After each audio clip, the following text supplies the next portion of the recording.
In this episode, we'll be discussing a secret that helped the indestructible Roman legions to win their victories over the unorganized crowds of barbarians. The crux of the skill is maintaining the line.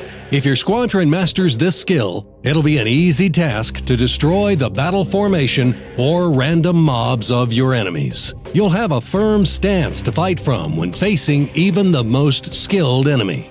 Don't be fooled. It isn't as easy as keeping a simple straight line facing the enemy. Keeping the line also involves being prepared to switch formations, maintain firing lines, moving to cover injured allies, and isolating enemy tanks, even while on the move. At the pinnacle of this skill, you'll be able to arrive at the designated point as a group despite different speed values. It requires supreme teamwork when attacking your enemy from behind cover or from the corner of a city street, and it means maintaining your attack even in the face of the enemy focusing down one of your troops. Let's begin with some simple recommendations that will help you even when fighting alone. We'll then move on to group movements and battle formations.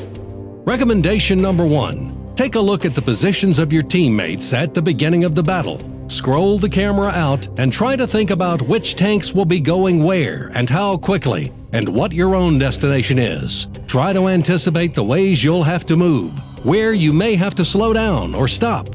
Be sure to be courteous and call out your direction in-game by text or voice chat. Recommendation number 2. Try to make a mental priority list of who should be given the right-of-way.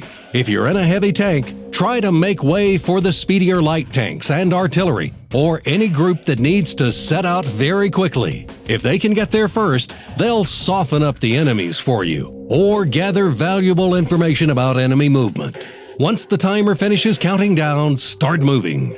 Do your best to thread the most optimal path. Do not damage or be damaged by other players who are moving erratically. Never drive too closely to another tank. You're an easy target for artillery with that much armor in one spot. Recommendation number 3. Don't try to race up next to your allies and accidentally leave cover or cross their line of fire. If you're a larger tank, you may have trouble coming to a sudden stop and actually pass from cover and into the line of fire. You may also disrupt allied fire and take a shot from a friendly in the side or rear as you suddenly block their shot. If your ally is already spotted, then you might be receiving the enemy shells that were intended for them. Slow and steady.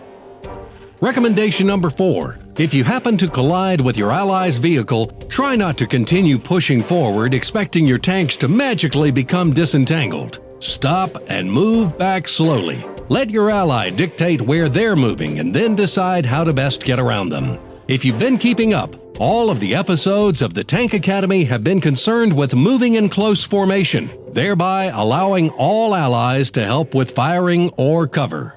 Now we'll teach you how to use formations in battle, step by step.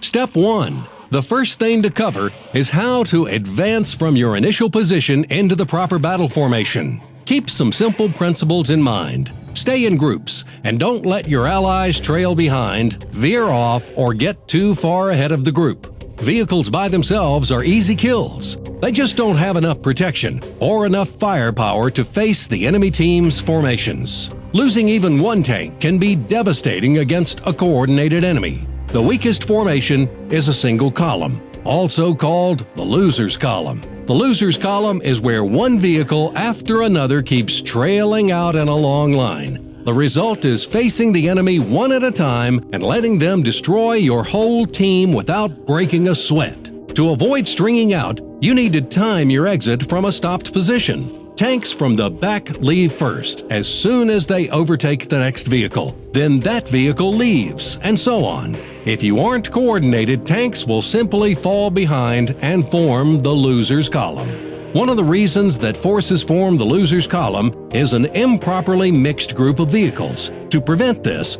players must organize themselves based on speed and needs of position on the battlefield. For example, we'll put all the T-110s in a group and direct them to the right or left of the IS-7 group. Next, we'll order the IS-4 squad to follow the IS-7 because they will be the last to reach their destination due to their comparatively low speed.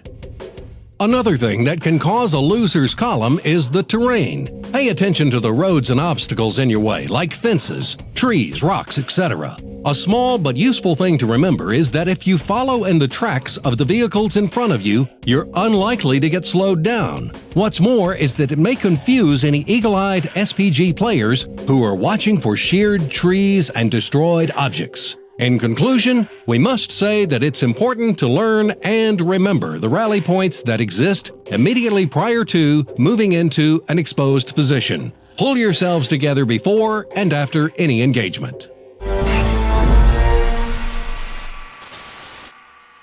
Step 2. Maneuvering, turning, and regrouping. You must always be ready to focus fire any targets that may appear, and be ready to cover your allies with the lowest amount of HP. General rules to keep in mind: the first tank should drive at the outer arc of the turn. In other words, this tank will be traveling the most distance in the line of fire. So why such a formation? Take a closer look at the battle scene where the team tries to leave cover.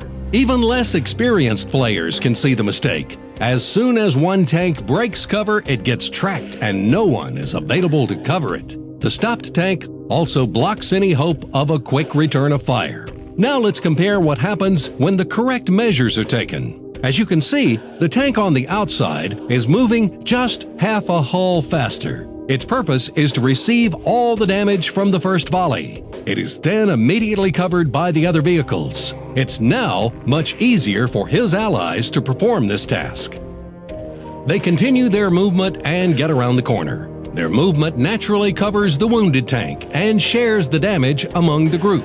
Ideally, every tank should move a half hull faster than their allies. Practice this maneuver for coming around corners and moving again into cover by creating a training room in one of the city maps. Divide into platoons and send them into the streets. Have them run a circuit and perform this action at every corner. Be careful of clipping buildings and debris, as it will slow you down and mess up the formation. Ramp up the difficulty by having all of the platoons run one right behind one another, trying to keep the whole group in motion. Make it really hard by taking turns down streets that can't go 3 vehicles wide. You can't always perform this tactic in peace, so you should try to do it at your maximum speeds. Let's take a look at this tactic on the Himmelsdorf. Rubble keeps players from running tanks 3 wide, so all of the sudden they're one gun down. One of the main points of this lesson is to learn how to regroup quickly, so you can always have the maximum amount of guns facing the correct direction. Keep in mind that the pair with the most speed should go through the open area first, since they'll be the least exposed. The slower tank is likely to have better accuracy and can cover their allies while taking shots of their own.